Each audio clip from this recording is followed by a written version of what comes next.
Because Barbara comes from a working class background, her dad was a miner and then worked with unions, she has more of a bias towards the workers and their rights. Especially in Minnesota, she continues to push the other Walmart workers to demand a union.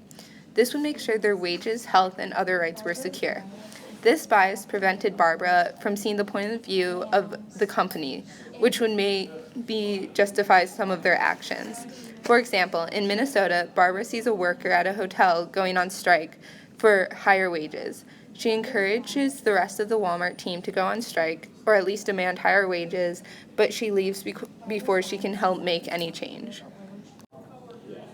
I believe Barbara has demonstrated her authority when she stands up for her co-worker who's defenseless and doesn't want to stand up to the boss. She confronts the boss and she deals with it, or tries to.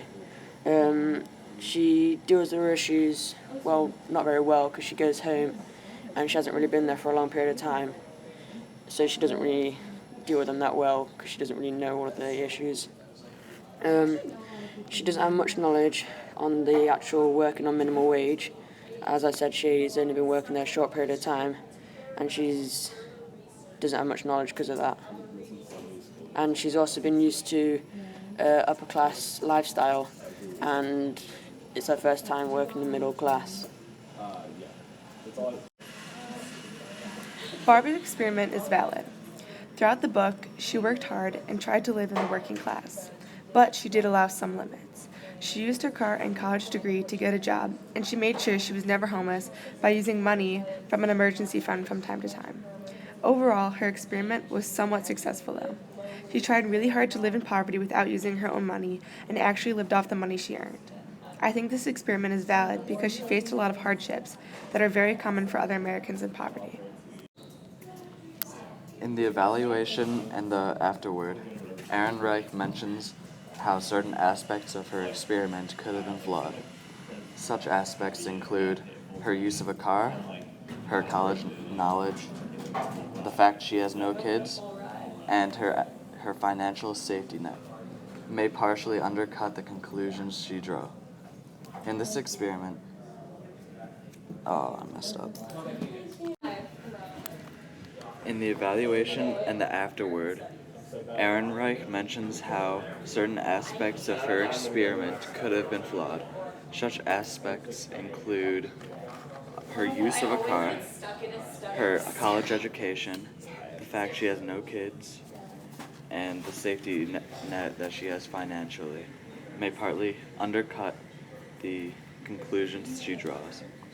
In this experiment,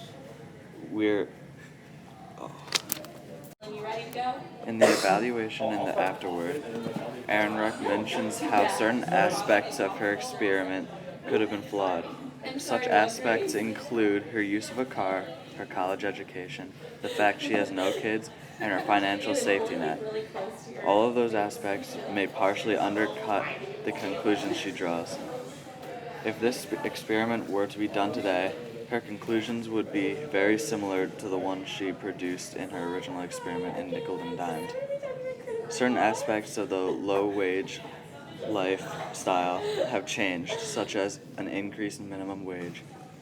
However, other changes such as inflation and increased taxes/rent balance out the increased wage, which would create a similar experience for the workers.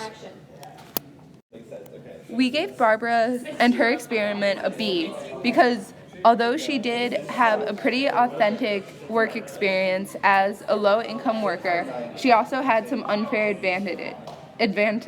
Oh, darn it. We gave Barbara and her experiment a B because although she did have a fairly authentic working experience, she did have some unfair advantages. She also tended to drop out of certain locations when times got tough, while other people would have to persevere through the situations.